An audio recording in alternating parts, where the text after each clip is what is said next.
Most of us don't talk about action cams, we talk about GoPro. So the likes of this tiny little Amkov AMK5000S, it comes out of the blue. What the heck is it? Is it actually even a camera? Well, yes it is.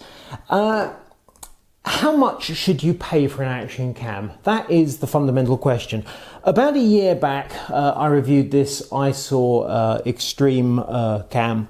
There are two versions of this. It's a relatively chunky little thing these days. At the time, I was amazed by its size. You can buy two versions. You can buy a basic 3.5 megapixel job for 100 quid, or you can buy this extreme version, which is 12 megapixel, comes with a lot of accessories, including a waterproof case and Wi-Fi, and that'll cost you the thick end of £200, which is, relatively speaking, compared to GoPro, quite cheap. GoPro 3, which a year ago was the default, was £160 to £200, depending on what kind of accessories you wanted. You could pay up to £240 these days. Now GoPro's come up with the Hero 4, which is a 4K, and that varies £240 to £320. If you buy the entire bundle with all the accessories, £370, which is quite a lot of money.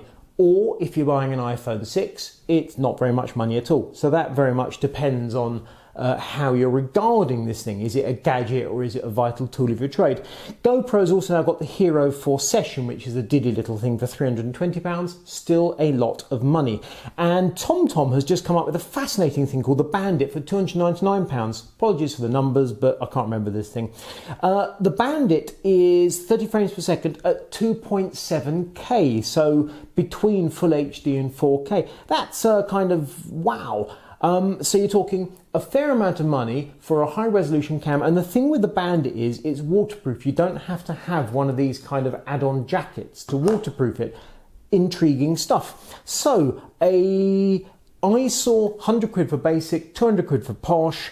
GoPro 3, which is full HD, you're looking at 200 quid. GoPro 4 for 4K, £300. The TomTom Bandit, £300. Money, money, money, money, money. Or this Amkov here, $70. If you look around, this actually came to us from a Chinese shop called GearBest. They're selling it for $70 US. In the UK, that equates to about £55. If you look around on various eBay shops, you can actually find them on sale for £75. So some bright sparks obviously brought a batch in. So let's call it $70, let's call that £75 in the UK, and that is clearly a quarter of the price of a GoPro, or a half to a third of the price of an ISO, which is a huge discount. How on earth have they done that? Well, it's manufactured, I believe, by a plant I've never heard of before called Hongfeng Century. The hardware inside it is something I've never heard of before, but it is a SunPlus 6330M chipset, and that is the screen. This tiny little LCD here. There's nothing on the back. There's a hatch you have to sort of unclip if you want to get to the battery inside, and that's a bit of a pig to pop off. You get inside, there's a battery you can take out if you need to replace it for some reason, but you charge it through the USB port on the side. So there's no real reason to do that. And the only other thing you have to worry about is there's a micro SD slot. You can do HDMI output if you want, or USB output if you want to output to your PC, or you just pop out the card, plug it into a card reader, which is what I've been doing. So broadly speaking, it's a thing. The screen simply more or less tells you the thing's on or off, and that little button there is for Wi-Fi. So you turn the cam on, press the button to get the Wi-Fi going, and then you can link it to your phone or your tablet to act as a control gadget, change settings, because you cannot change any settings natively on the cam. I've taken a few photos which I've put on the Kit Guru webpage around this review. So the idea is to turn it on, do Wi-Fi, link to your phone or tablet, enter the default code, which is in this really quite dire manual, but it does give you the information that you need. You need to download AMK iCam software from Android or Apple stores, and then you link it. And it took me a couple of goes usually to make a connection, but once you had a connection, you could then open settings. Settings are very basic. You've got the option of camera or video, white balance, auto, indoor, outdoor. Do you want to record at 1080 at 30 frames per second, 720 at 60 frames per second, or 720 at 30 frames per second? Those are your options. I had a slightly curious thing happen to me when, for some reason, the settings reverted from Full HD to 720 HD. I don't know what happened there. I had taken the battery out and such like, which may have caused it some confusion. But I looked at this video footage unaware it is in 720 rather than 1080 and thought, bloody hell, that's dreadful. Then I realised what I'd done, did it again in 1080, thought, phew, that's better. So basically, the settings are 1080 or 720. Forget 720, and you can also set the thing to either just record when you press go and stop when you press stop, or you can preordain a video clip length of 1 minute, 5 minutes and 10 minutes. Yes, 1, 5 and 10 minutes. There is digital zoom built in, 1 time, 2 time, 3 time, 4 time, which you have to set before you start shooting. You can't vary the zoom when you're actually shooting. The same is true of photos. I actually took some photos just outside just to do a quick test, see what the zoom looks like. Shocking. Use the zoom, absolutely dreadful. The rating of this cam is 14 megapixel with a CMOS sensor. That is just over 4000 by 3000. Exact pixels 4288 by 3216, but 4000 by 3000, and which would be 12 megapixel. So it's 14 megapixel. I'm not quite clear in my mind whether that's a genuine 14 megapixel rating or one of these slightly fudged ones. I would have thought from the quality with the digital zoom it's the latter, but nonetheless, so you can take photos with it if you really must, and if you don't use zoom, they're okay, nothing great. Field of view is fixed, it's wide. The ISO you can go for narrow, medium or wide, and that works well. It's the fisheye thing, and that's what you get. So it's a camera that does photos, does videos, but it does videos at full HD, and broadly speaking, you turn it on. Once you confirm the settings, forget about using a link to your camera, your phone or your tablet, because really there's not a lot to be gained by that. You have it pointing in the correct direction, and you go and you stop. And that is about the end of it. You don't just get the camera for that tiny amount of money, that $70, maybe £75 in the UK. You get this bunch of accessories as well. So we've got plug and charger. You'll notice it's a 2-pin European thing, so you need one of those shaver things to adapt, or just plug it directly into a USB source with the cable and ignore that. You've got one of those sorts of strappy mounty things, open frame. You've got a waterproof jacket. You've got a sort of wristbandy kind of affair. You've got a couple of self-adhesive mounts, which so that will slide into that. The open frame has a tripod thread on the bottom, and you've got a couple of these sort of mounty arm things where the bolt thumb screw there goes through, similarly there goes through, so you can adapt from that tripod mount to one of these, which in turn you can then put, if you wish, on the self-adhesive doohickey, and that's a straight job, and that is a 90-degree conversion job. Now the thing is that those mounts are all compatible, or rather the clippy union there is compatible with ISO, which in turn is compatible with GoPro. So you would expect that any accessory that you buy that is for action cam mounting is going to be will work with the Amkov, which is obviously a good thing. Having said that, the quality of the unions and such like isn't the greatest, but I personally think it's fairly remarkable that you actually get any accessories at all for such a tiny amount of money. So whilst I'm not bowled over by the quality, I really don't think I can complain about it. Now this is the thing. Action cams, you've got the camera itself and the spec. What is it you want? Does it do 1080? Does it do more than 1080? Does it do 4K? Can you do slow-mo? This can't. You've got the accessories. You've got the, does it have a screen? Some action cams do, some don't. The ISO has a really handy little screen, but the control setup where you have to navigate with buttons is a bit awkward. You can see what you're doing on the menu, but you're fiddly change settings, but you can do it. It takes a bit of practice. The ISO control software you can put on your phone is actually fairly pants, because all it pretty much tells you is you're looking in the right direction, go. Because you're relying on the screen, the buttons to do your settings. So the screen is where it's at. On the other hand, with this, you've got NAFL settings to worry about. you're pointing in the correct direction, you go. So the fact it's got wireless, the fact you've got control software is not really a major factor once you've actually set it to full HD and maybe want to confirm it's set to full HD. In addition to that, you've got the mounts. Now, in a sense, Amkov and ISO are kind of borrowing from GoPro because the things are compatible, which is obviously a smart move, and any aftermarket vendors. And then you've got the kind of community thing. And the fact is, GoPro's community, GoPro's website, if you've not visited it, it is amazing. All the guys doing kite surfing and climbing volcanoes and diving out of balloons, blooming marvellous. You don't get any of that with Amkov, and neither do you get things like firmware updates. I did a bit of research and I found some Italian chappie who had firmware version 1 point something or other. This camera actually came with version 2.10. And the only way I know that is by using the control software, because it reports on the screen. You can see a photo of that on the Kit Guru.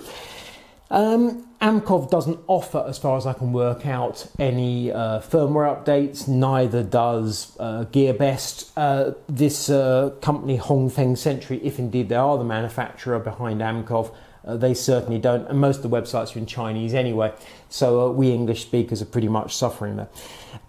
So forget about firmware updates, forget about new features, whereas the likes of ISO do update their firmware, and they bring in things like loops of recording and such, like where the oldest stuff will get wiped out for the new or not, depending on how you have the things set. Amkov, what you get is what you get. So having talked it down in the sense of you don't get much in terms of the actual hardware or the backup software, but you do get a nice little bundle of bits and pieces, and it is dirt cheap. What's it like to use?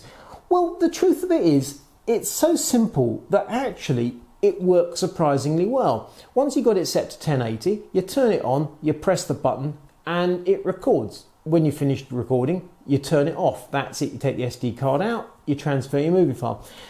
And the quality is surprisingly good. Outdoors in regular daylight, looking at grass, looking at parks and such like, and the outside air, it works really well. But I thought to myself, well, that's not really much for test, because at the end of the day, if you can't take a photo of the outdoors, nice green space and such like water, then an action cam is just doomed. So I did some night shots with it, and again, the videos will be on Kit Guru. It was a railway station they're rebuilding at night, actually. I was on the platform in the wee small hours, watching these diggers and such like under floodlights. And the fact was that the auto white balance setting that Amkov used, it worked really well. It actually looked better on the recorded footage than it looks in real life. The recording I did with the ISO actually was quite true to life, because it was under arc lights and they were sort of yellowish, and it was all perfectly clear, but it was just what it was. The Amkov, the footage actually worked properly, and that really impressed me.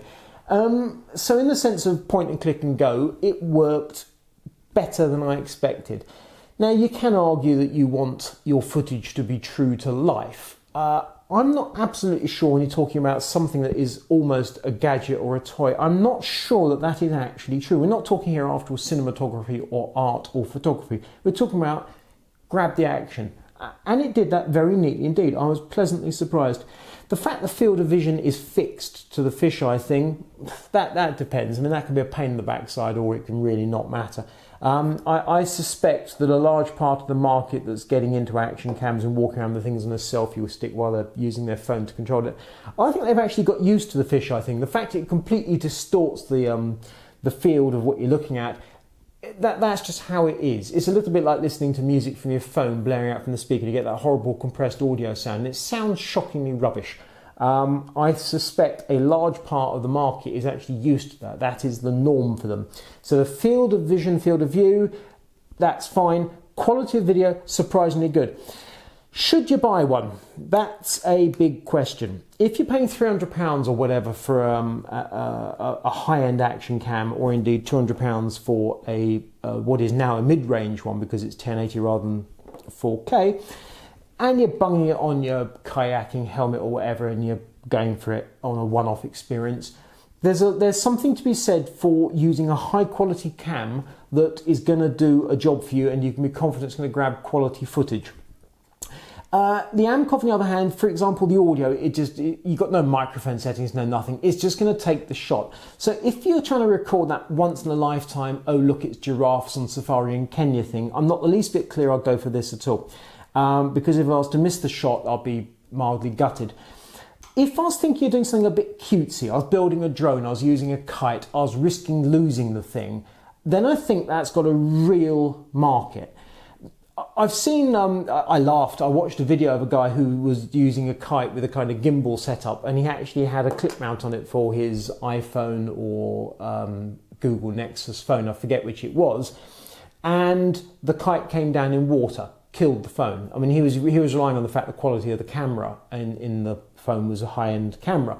Unfortunately, it didn't like getting wet. Kite come down in water, phone dead. Bad, bad, bad. If you kiss off 70 quid's worth of cheapo camera, I'm not the least bit sure you'd be fussed about that. And when you consider all these flying toys, I know a number of drones have cameras built into them, but if you're hooking a thing up to your home-built rig, then the idea that you might lose the hardware, in this context, it's disposable. And that, to me, is very interesting, because a disposable action cam is, for certain people, I think, highly desirable, or rather a camera that could be disposable. You aren't going to be able to do that thing of send the thing up into the sky on a weather balloon and wait for the thing to pop and then pick it up, because you're never going to find the blooming thing. You need GPS and other cleverness for that. This is not that level of sophistication. This is if you've basically got a toy, an aeroplane, a drone, a balloon, a kite, or you're doing something, frankly, you could even risk throwing the thing and see what happens. But the point is, it's when destruction or loss is a significant risk and you don't want to waste a load of money on it. You don't want to go down that £200-400 camera route. And in that context, when cost is more important than quality, I would say the Amkov AMK5000S is well worth considering. I started this review highly skeptical that a camera this cheap could be any good at all, and I've come out the other end thinking, actually, it's got its place. It's not a piece of high-end quality, but it works, and damn me is it cheap. So this is Leo Waldrop for Tech Guru. That is the AMK5000S.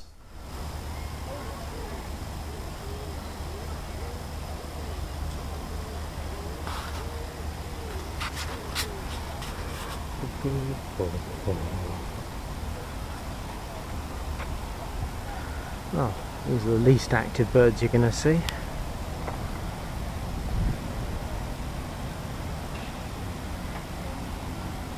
Tempting to chuck a rock just to get some motion out of them. Let's not go there.